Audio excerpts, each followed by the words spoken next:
L'assiette vola à travers la table, éclaboussant de sauce rouge partout, tandis que le gérant Richard criait avec une force suffisante pour faire arrêter de manger tous les clients du restaurant. « Vous êtes licencié !»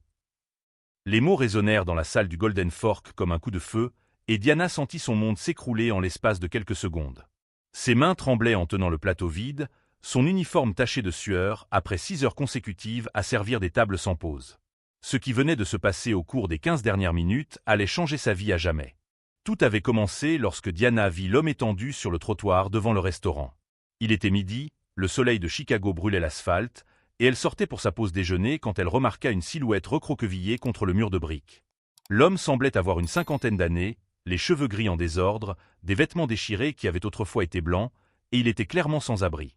Mais ce n'était pas cela qui attira l'attention de Diana. C'était le fait qu'il tremblait violemment malgré la chaleur accablante. Diana travaillait au Golden Fork depuis 4 ans, arrivant toujours tôt et repartant tard, économisant chaque centime pour subvenir aux besoins de son fils Kevin, âgé de 8 ans. En tant que mère célibataire, elle connaissait bien le poids de la responsabilité et ne s'était jamais permis le moindre luxe. Son déjeuner quotidien consistait toujours en la même chose, un simple sandwich et une bouteille d'eau qu'elle apportait de chez elle. Rien d'extravagant, mais c'était ce que son budget permettait. En s'approchant de l'homme, Diana remarqua qu'il murmurait des mots incohérents. « S'il vous plaît, de l'eau. Je n'y arrive plus. » Ses lèvres étaient gercées, ses yeux vitreux, et elle reconnut immédiatement les signes d'une déshydratation sévère. Sans hésiter, Diana s'accroupit à ses côtés et lui offrit sa bouteille d'eau. L'homme la prit avec des mains tremblantes et but, comme s'il n'avait pas goûté une goutte depuis des jours. « Quand avez-vous mangé pour la dernière fois ?» demanda Diana, observant comment il semblait retrouver un peu de couleur après avoir bu. L'homme la regarda avec des yeux emplis d'une profonde tristesse, différente de celle de la plupart des sans-abri que Diana avait déjà rencontrés. Il y avait quelque chose dans ce regard, une intelligence cachée derrière le désespoir, qui l'intrigua. « 2 jours, peut-être 3, répondit-il d'une voix rauque. « Je suis désolé de vous déranger, madame. Je sais que je n'ai pas le droit de demander quoi que ce soit, mais... » Diana ne le laissa pas finir. Elle ouvrit sa boîte repas et lui tendit son sandwich. C'était tout ce qu'elle avait pour manger ce jour-là, mais en voyant l'état de l'homme, elle ne pouvait pas penser à garder cette nourriture pour elle-même.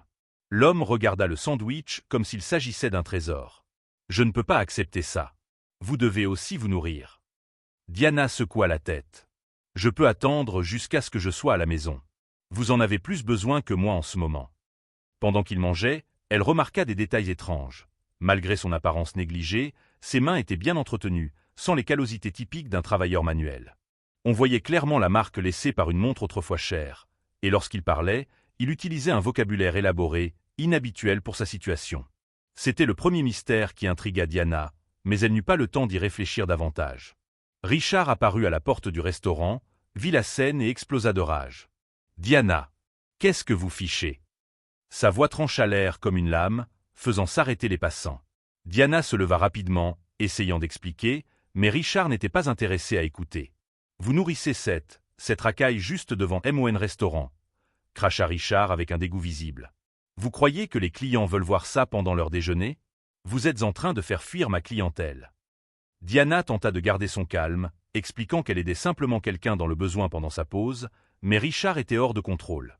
L'homme sans abri tenta de se lever, clairement embarrassé par la situation. « Madame, je suis vraiment désolé. Je ne voulais pas vous causer de problème. » Mais Richard le repoussa au sol avec une force inutile. « Toi, tais-toi, sale vagabond, et disparais d'ici avant que j'appelle la police. » La cruauté dans sa voix fit naître en Diana une colère qu'elle n'avait jamais ressentie auparavant. « Richard, ce n'est pas nécessaire. Il ne faisait rien de mal, » dit Diana, se plaçant entre son patron et l'homme à terre. Ce geste rendit Richard encore plus furieux. Pour lui, qu'une employée ose remettre en cause son autorité publiquement était inacceptable. « Ah, donc maintenant vous me défiez aussi? Devant les clients ?» C'est alors que Diana remarqua que de petites foules s'étaient formées pour observer la scène. Des clients étaient sortis du restaurant, des passants s'étaient arrêtés, et certains avaient même sorti leur téléphone pour filmer. Richard, réalisant qu'il était observé, décida de faire un spectacle encore plus grand pour affirmer son autorité. « Vous êtes licencié !» cria-t-il en pointant le doigt vers Diana. « Rassemblez vos affaires et partez maintenant. Je ne veux plus jamais vous voir dans cet établissement. » Les mots frappèrent Diana comme des coups de poing dans l'estomac. 4 années de travail acharné, des centaines d'heures supplémentaires, des nuits blanches à s'inquiéter pour l'avenir de son fils, tout cela réduit à néant en un instant. L'homme sans abri tenta de se relever de nouveau, les larmes aux yeux. « S'il vous plaît, monsieur, ne faites pas ça à elle. Elle a seulement fait preuve de gentillesse. Virez-moi si vous voulez, mais elle a une famille à nourrir. » Ces paroles touchèrent profondément Diana, mais elles rendirent Richard encore plus furieux, qui le repoussa à nouveau. Diana sentit son cœur se briser non seulement à cause du licenciement, mais aussi face à l'injustice criante de la situation. Comment pouvait-on être puni pour avoir fait ce qui était juste? Comment pouvait-il être mal d'aider quelqu'un? Les larmes lui brûlaient les yeux, mais elle refusa de pleurer devant Richard. Elle ne lui donnerait pas cette satisfaction. Alors qu'elle retournait à l'intérieur du restaurant pour prendre ses affaires, Diana entendit l'homme murmurer quelque chose qui la fit s'arrêter. « Je m'appelle William Thompson. Je n'oublierai jamais ce que vous avez fait pour moi aujourd'hui. » Il y avait quelque chose dans sa façon de le dire, une promesse cachée, qui planta une petite graine de curiosité au milieu du chaos émotionnel. Mais à cet instant, Diana avait des préoccupations bien plus urgentes. Comment paierait-elle le loyer à la fin du mois? Comment expliquerait-elle à Kevin que maman avait perdu son travail? Comment retrouverait-elle un emploi dans une ville où les opportunités étaient rares? L'avenir ne lui avait jamais paru aussi incertain. Si vous suivez cette histoire et que vous voulez savoir comment Diana va surmonter cette situation dévastatrice, n'oubliez pas de vous abonner à la chaîne pour ne pas manquer les prochains chapitres de ce parcours incroyable. 3 heures après son licenciement, Diana pouvait encore entendre les rires méchants de Richard résonner dans son esprit. Il avait transformé son humiliation publique en divertissement pour les autres employés, racontant et re-racontant l'histoire de la manière dont il avait remis une employée rebelle à sa place. Ce que Diana ne savait pas, c'était que cette cruauté avait des racines bien plus profondes qu'elle ne l'imaginait. Richard Morrison avait grandi en enfant unique dans une famille aisée de Chicago, où il avait appris dès son plus jeune âge que l'argent était synonyme de pouvoir, et que le pouvoir signifiait le droit d'humilier ceux qui étaient en dessous de vous.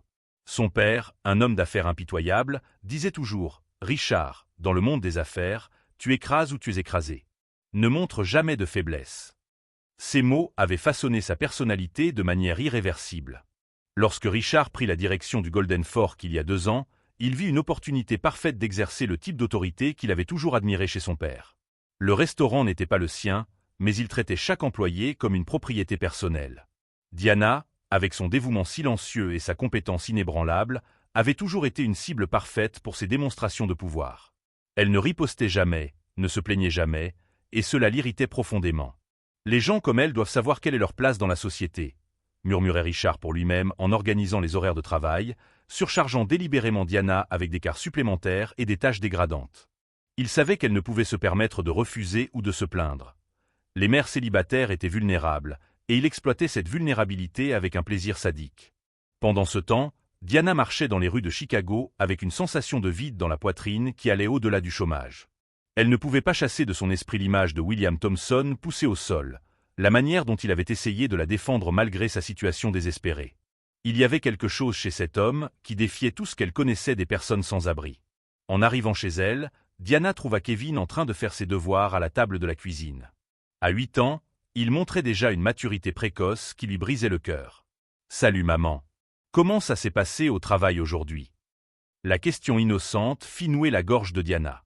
Comment expliquer à un enfant que maman avait perdu son emploi pour avoir fait ce qui était juste? « Kevin, il faut qu'on parle, » dit Diana en s'asseyant à côté de lui.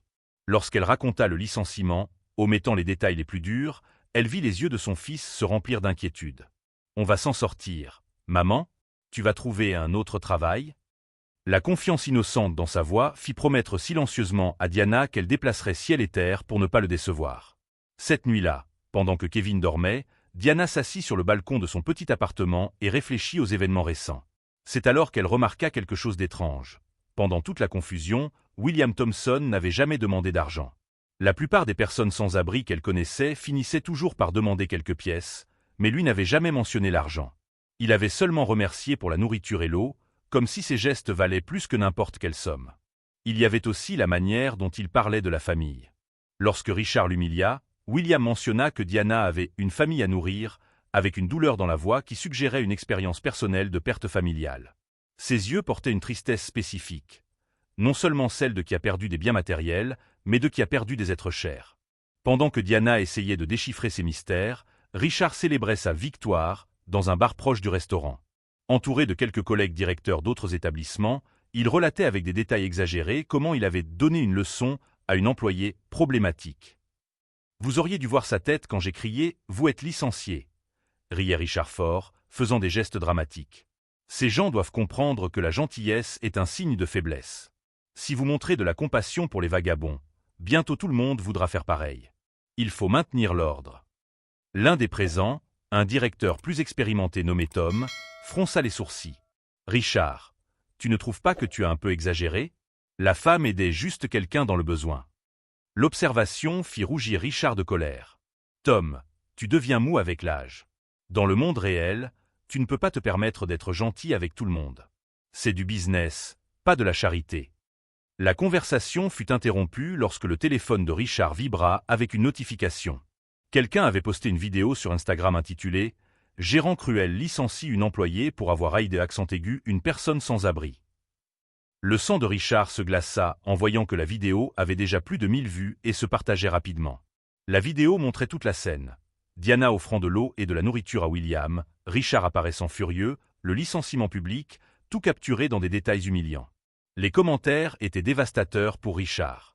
Quel genre de monstre licencie quelqu'un pour être gentil ? Ce gérant n'a pas de cœur. Je vais boycotter ce restaurant.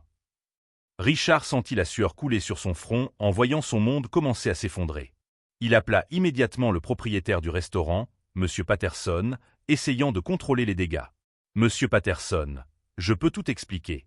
L'employé violait les politiques de l'entreprise. » Mais Patterson avait déjà vu la vidéo. « Richard, vous avez créé une situation terrible pour notre image. Nous en parlerons demain matin. » Alors que Richard passait la nuit éveillé, inquiet des conséquences de ses actions, William Thompson marchait dans les rues désertes de Chicago avec des pensées très différentes. La bonté de Diana avait réveillé quelque chose en lui qui dormait depuis des années. La volonté de se battre à nouveau, de reconstruire ce qu'il avait perdu. William s'arrêta devant un immeuble commercial abandonné et regarda le ciel étoilé. « Clara, Sophia » murmura-t-il aux étoiles, en référence à sa femme et sa fille qu'il avait perdues dans un accident de voiture 3 ans plus tôt. « J'ai rencontré quelqu'un aujourd'hui qui m'a rappelé pourquoi il vaut la peine de continuer à vivre.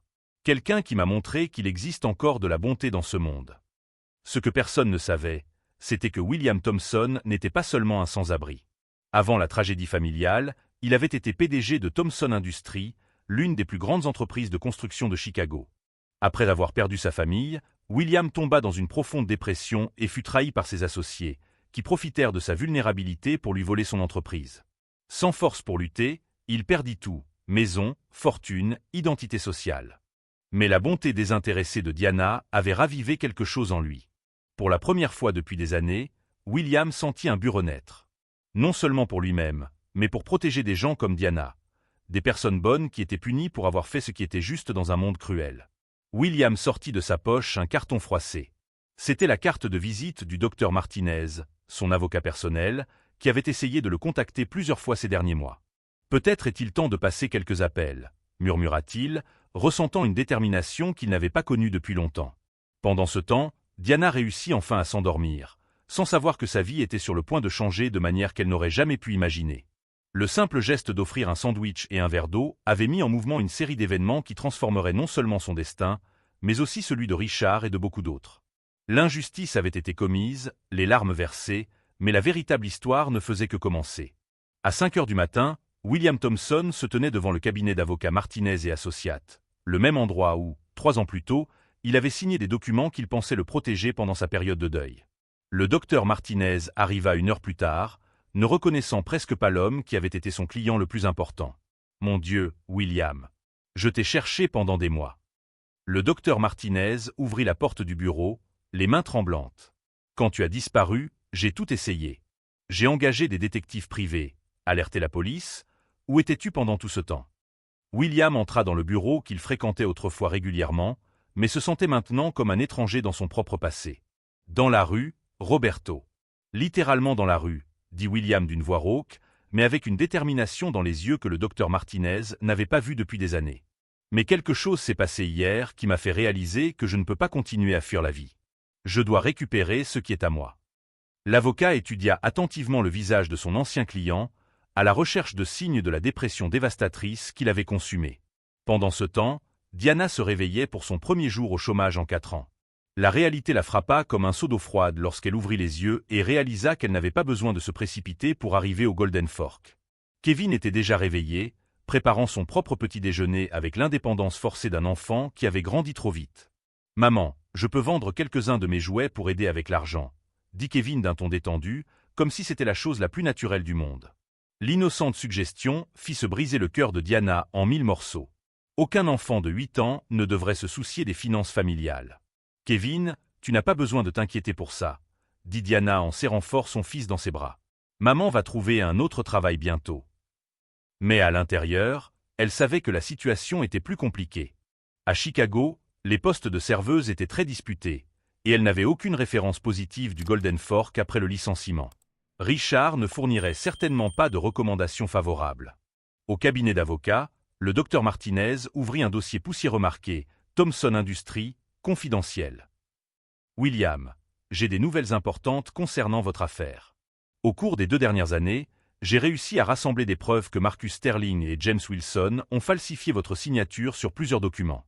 Ils n'ont pas seulement volé votre entreprise, ils ont commis une fraude documentée. » William ressentit un mélange de colère et de soulagement. « Tu en es sûr, Roberto ?» Le docteur Martinez acquiesça gravement. « J'ai des enregistrements de conversation, des documents avec expertise graphologique, des témoins prêts à témoigner.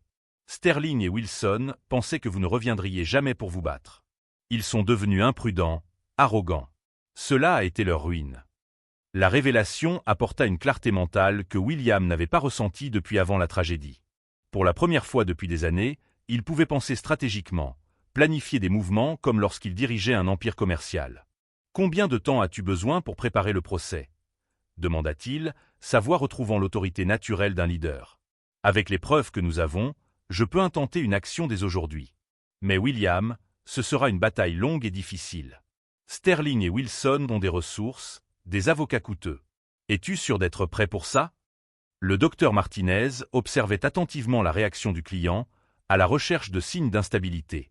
William pensa à Diana, la femme qui avait perdu son emploi pour avoir montré une compassion basique envers lui. Il pensa à Kevin, un enfant innocent qui se proposait maintenant de vendre des jouets pour aider sa mère. « Roberto, je n'ai jamais été aussi sûr de quelque chose de toute ma vie. Il est temps de récupérer non seulement mon entreprise, mais aussi ma dignité. » Pendant que William planifiait son retour dans le monde de l'entreprise, Diana frappait aux portes des restaurants et cafés de la région à la recherche d'un emploi. À chaque « Nous n'avons pas de poste disponible pour le moment » ou « Nous vous appellerons si quelque chose se présente », elle sentait le désespoir grandir. Jusqu'à ce qu'elle arrive au petit café Sunrise, où la propriétaire, Madame Chen, l'accueillit avec une gentillesse sincère. « Vous semblez être une personne travailleuse », dit Madame Chen, observant la posture digne de Diana malgré les circonstances difficiles. « Je peux vous offrir quelques heures par semaine pour commencer. Ce n'est pas beaucoup, mais… » Diana interrompit avec une gratitude sincère. « Madame Chen, j'accepte n'importe quelle opportunité. Merci beaucoup. » C'était seulement à temps partiel, mais c'était un nouveau départ. Ce que Diana ne savait pas, c'est que Madame Chen avait reçu un appel mystérieux ce matin-là. Une voix masculine polie avait demandé si elle avait besoin d'une employée fiable et avait mentionné spécifiquement connaître une serveuse exceptionnelle qui cherchait un emploi. L'homme s'était même proposé de couvrir le premier mois de salaire, demandant uniquement une discrétion totale sur l'arrangement. « Il y a quelque chose d'étrange dans cet appel », pensa Madame Chen en observant Diana travailler avec un dévouement impressionnant pendant les premières heures. Qui pourrait être cette personne mystérieuse qui se soucie autant d'une serveuse au chômage? Mais elle décida de ne pas remettre en question une situation qui bénéficiait clairement à tous les intéressés. De retour au cabinet d'avocat, William étudiait les rapports financiers de Thomson Industries des 2 dernières années. Les chiffres montraient que Sterling et Wilson avaient pris des décisions désastreuses, mettant presque l'entreprise en faillite. « Ils ont détruit en 2 ans ce que j'avais mis 15 ans à construire », murmura-t-il avec un mélange de colère et de détermination. Le docteur Martinez posa un autre ensemble de documents sur la table. « William, il y a encore une chose. Nous avons découvert qu'ils ont détourné des fonds de la fondation caritative que vous aviez créée en mémoire de Clara et Sophia. Ils ont utilisé l'argent destiné aux familles dans le besoin pour couvrir leurs pertes dans les affaires. » La révélation fut comme un coup de poing dans l'estomac de William. Utiliser la mémoire de sa famille pour des crimes financiers était une profanation qu'il ne pourrait jamais pardonner. « Cela change tout, Roberto. Il ne s'agit plus seulement de récupérer mon entreprise. Il s'agit de justice pour Clara et Sophia, et pour toutes les familles qui ont été lésées. » William se leva, se dirigeant vers la fenêtre donnant sur l'horizon de Chicago. Pour la première fois depuis des années, il se sentait connecté à la ville qu'il avait autrefois aidé à construire. Cet après-midi-là, Diana reçut une autre surprise. Kevin rentra de l'école avec une lettre de l'administration scolaire indiquant qu'une « bourse d'études anonyme » avait été établie pour couvrir toutes ses activités extrascolaires pour les 2 prochaines années. « Maman, qu'est-ce qu'une bourse d'études anonyme ?» demanda Kevin, confus mais enthousiaste. Diana examina la lettre officielle, cherchant des indices sur l'origine de cette générosité inattendue. Il n'y avait pas de nom, seulement une adresse de retour d'un cabinet d'avocats qu'elle ne reconnaissait pas. « Quelqu'un de très généreux a décidé de t'aider à avoir plus d'opportunités à l'école, mon chéri, » expliqua-t-elle, ressentant un mélange de gratitude et de curiosité sur l'identité du mystérieux bienfaiteur. Au fur et à mesure que la journée se terminait, les pièces d'un puzzle invisible commençaient à se déplacer silencieusement dans la ville. William avait non seulement lancé un procès pour récupérer son entreprise, mais aussi une campagne discrète pour améliorer la vie de la femme qui avait montré de la bonté lorsqu'il en avait le plus besoin. « Clara, Sophia », murmura William devant une vieille photo que le docteur Martinez avait conservée dans ses dossiers personnels. « J'ai trouvé une raison de me battre à nouveau. Une bonne femme qui mérite que sa bonté soit récompensée, et un garçon innocent qui mérite toutes les opportunités de la vie. » La photo montrait des temps plus heureux, mais pour la première fois depuis des années, William pouvait la regarder sans ressentir que de la douleur. Le géant se réveillait, et Chicago allait bientôt découvrir que William Thompson n'avait pas disparu pour toujours. Il s'était seulement préparé à un retour que personne n'attendait, surtout pas les hommes qui avaient volé sa vie lorsqu'il était le plus vulnérable. La véritable bataille ne faisait que commencer, et cette fois, William possédait quelque chose de plus puissant que l'argent ou le pouvoir. Il avait un but qui allait au-delà de lui-même. 2 semaines plus tard, Richard Morrison était assis dans le bureau de M. Patterson, en sueur froide en regardant les chiffres dévastateurs des 15 derniers jours. Le Golden Fork avait perdu 60% de sa clientèle depuis que la vidéo du licenciement de Diana était devenue virale, accumulant plus d'1 demi-million de vues et des milliers de commentaires en colère. « Richard, en 20 ans de carrière, je n'ai jamais vu une situation aussi désastreuse, » dit M. Patterson en lançant les rapports financiers sur la table avec force. « Nous avons des groupes d'activistes faisant des piquets devant le restaurant, des critiques dévastatrices sur toutes les plateformes en ligne, et même la presse locale couvre l'histoire. Tu as détruit ma réputation. » Richard essaya de se défendre désespérément. « Monsieur Patterson, ça va passer. Les gens oublient vite ce genre de choses. Dans 1 mois, tout reviendra à la normale. » Mais ces mots sonnaient creux, même pour lui. La vérité était que la situation avait complètement échappé à son contrôle, et il ne savait pas comment réparer les dégâts. C'est à ce moment-là que la secrétaire frappa à la porte. « Monsieur Patterson, un homme est ici et dit avoir une proposition intéressante concernant le restaurant. Il a mentionné que c'était pour acheter l'établissement. » Richard fronça les sourcils. Qui serait assez fou pour acheter un commerce avec une réputation détruite? L'homme qui entra dans la pièce était méconnaissable par rapport à celui qu'on avait poussé au sol 2 semaines plus tôt. William Thompson était impeccablement vêtu d'un costume sur mesure, les cheveux coupés professionnellement, et portait une mallette en cuir qui respirait l'autorité. Richard sentit son sang se glacer en reconnaissant ses yeux. Les mêmes yeux tristes de l'homme sans abri. « Bonjour, messieurs, » dit William d'une voix ferme et professionnelle. « Je suis William Thompson, PDG de Thompson Industries. Je crois que vous connaissez mon histoire récente avec cet établissement. » Richard sentit ses jambes fléchir. Comment un mendiant pouvait-il être en réalité un homme d'affaires millionnaire? Monsieur Patterson regarda confus les 2 hommes. « Désolé, monsieur Thompson, mais je ne comprends pas le lien. » William sourit froidement, gardant les yeux fixés sur Richard. « Il y a 2 semaines, votre directeur m'a poussé au sol et a licencié une employée exemplaire pour m'avoir offert de la nourriture et de l'eau. À l'époque, je traversais une période difficile de ma vie, mais cela n'excuse pas la cruauté dont j'ai été témoin. » La révélation frappa Richard comme un éclair. L'homme qu'il avait publiquement humilié, traité comme un déchet humain, était en réalité plus puissant qu'il n'avait jamais rêvé. « C'est impossible, » murmura Richard, sentant le monde tourner autour de lui. William ouvrit sa mallette et posa une série de documents sur la table. « Monsieur Patterson, je suis prêt à faire une offre généreuse pour le Golden Fork. Au-dessus de la valeur du marché, compte tenu des circonstances actuelles. » Les chiffres sur le papier firent écarquiller les yeux de Patterson. C'était une offre impossible à refuser. « Mais j'ai une condition non négociable, » continua William, sa voix prenant un ton d'acier. « Richard Morrison doit être immédiatement licencié et ne plus jamais travailler dans aucun établissement que je possède ou sur lequel j'ai une influence. De plus, il doit présenter des excuses publiques à Diana Collins. » Richard explosa de désespoir. « Vous ne pouvez pas me faire ça.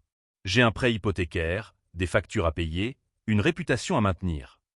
William se tourna lentement pour le regarder, et Richard vit quelque chose dans ses yeux qui le fit reculer instinctivement. « Réputation » répéta William avec une ironie glaciale. « Vous parlez de réputation après m'avoir poussé au sol comme si j'étais un déchet?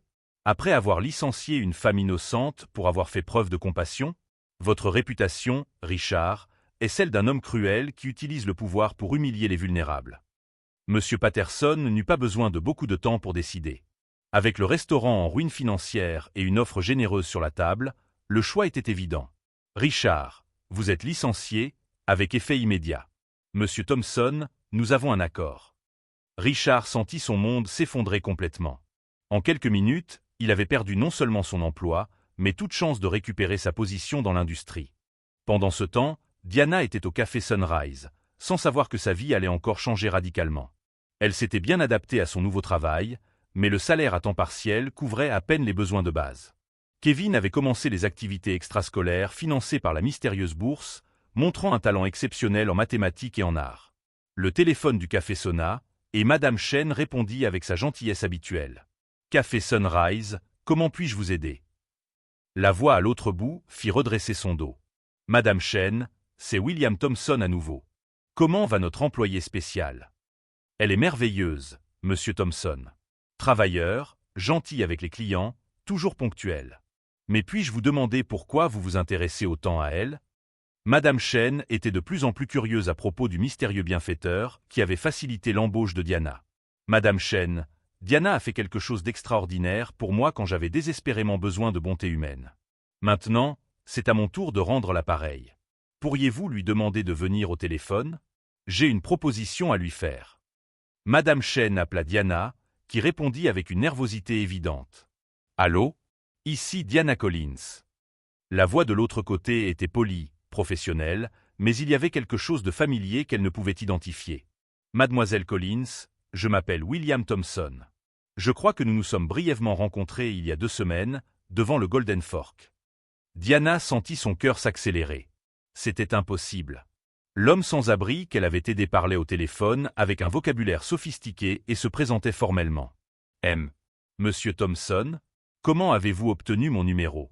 Je ne comprends pas. Mademoiselle Collins, j'aimerais tout vous expliquer en personne. Pourriez-vous me rencontrer aujourd'hui à 17 h dans le hall de l'hôtel Continental?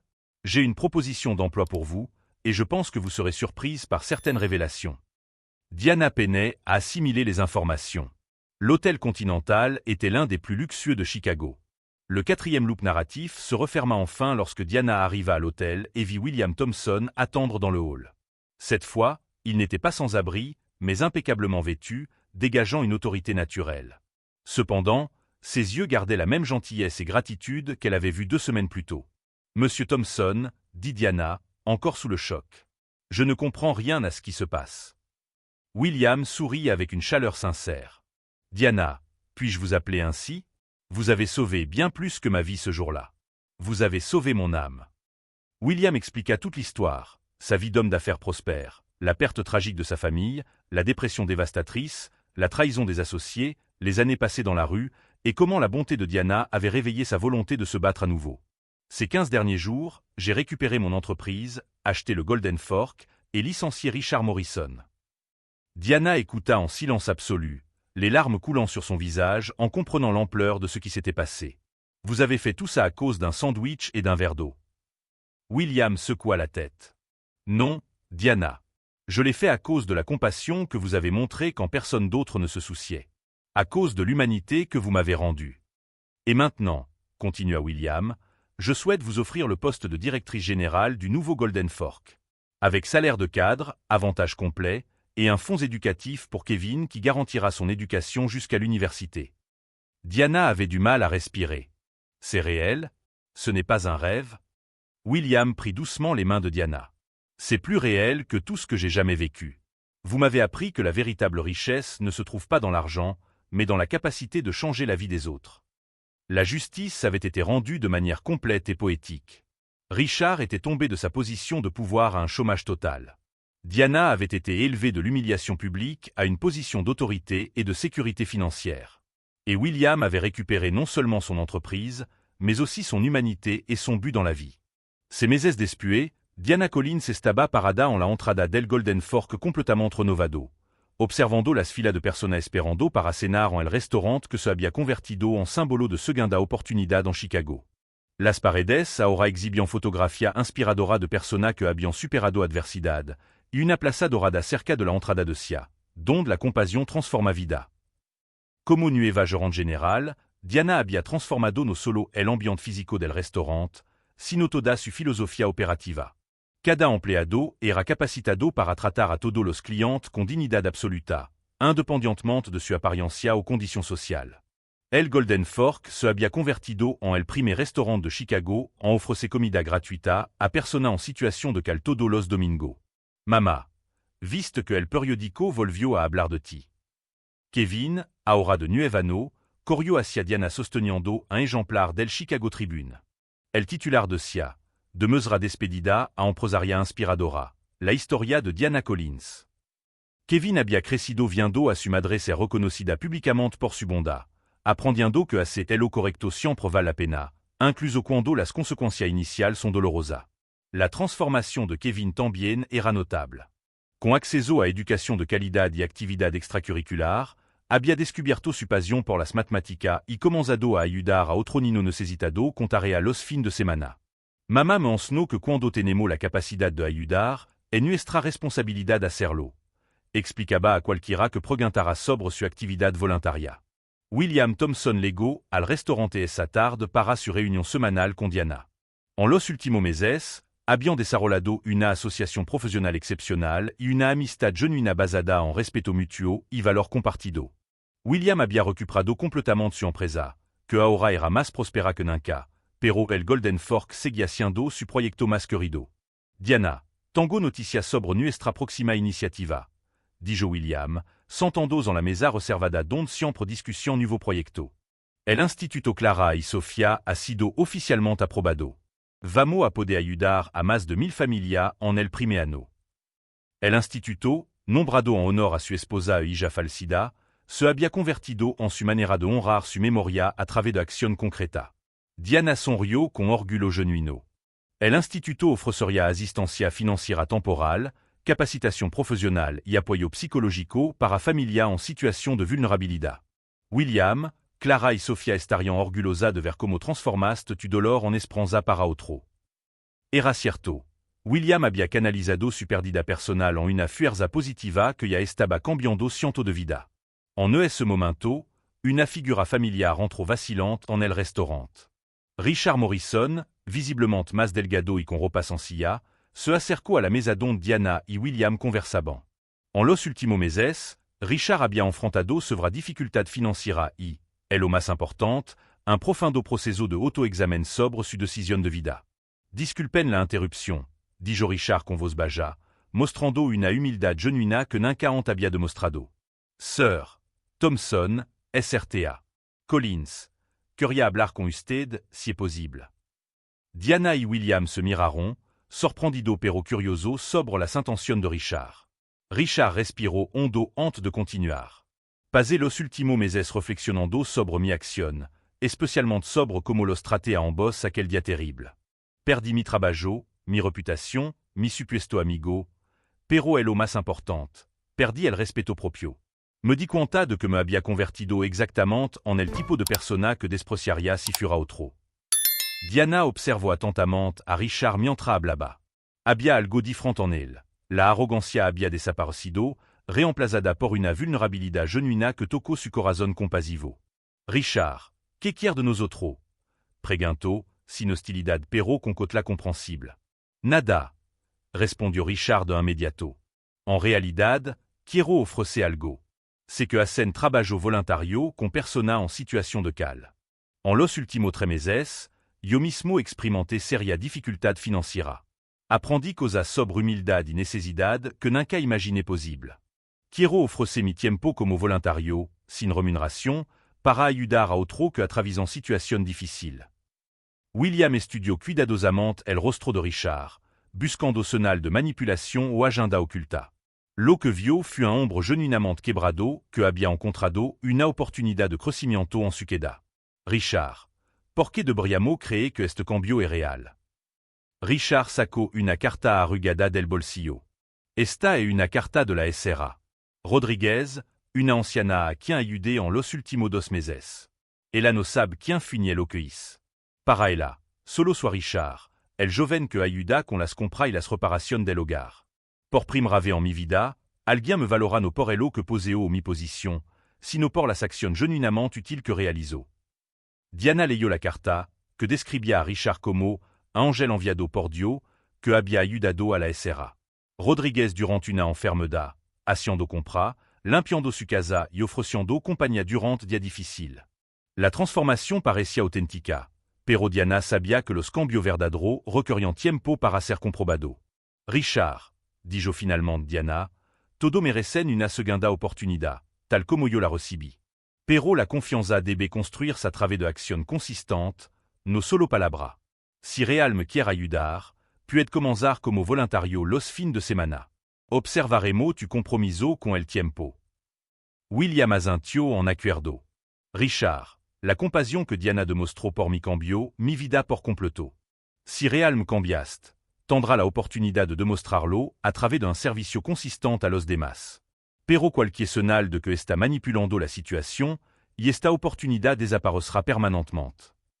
Richard agradeció con lágrima en los ojos, una demostración de emoción que sorprendió hasta a él mismo. No los decepcionaré. Lo más importante, no decepcionaré a las personas que necesitan ayuda. Aprendí que el verdadero poder viene de levantar a otro, no de derribarlo. Ces meses adicionales pasaron, y la transformación de Richard demostró ser genuina. Trabajó incansablemente como voluntario, desarrollando programas innovadores para ayudar a personas en transición entre la cal y la vivienda permanente. Su experiencia previa en gestión, combinada con nueva humildad y compasión, lo hizo excepcionalmente eficaz ayudando a otro.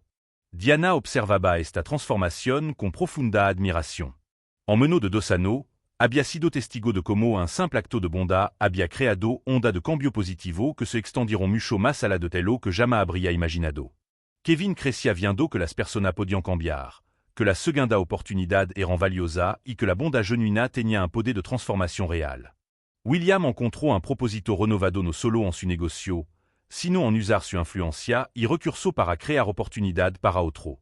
El Instituto Clara y Sofía había ayudado a más de 2.000 familias, ofreciendo no solo asistencia financiera, sino dignidad y esperanza para recomenzar. En la víspera del segundo aniversario del día en que Diana había sido despedida, el Golden Fork organizó una celebración especial. Cientos de personas cuya vida habían sido tocada por la cadena de bondad iniciada aquel día fatídico se reunirán para celebrar el poder transformador de la compasión humana. A veces, la gente pregunta si me arrepiento de haber ofrecido mi sándwich a William aquel día, dijo Diana durante su discurso ante la multitud reunida. La respuesta es absolutamente no.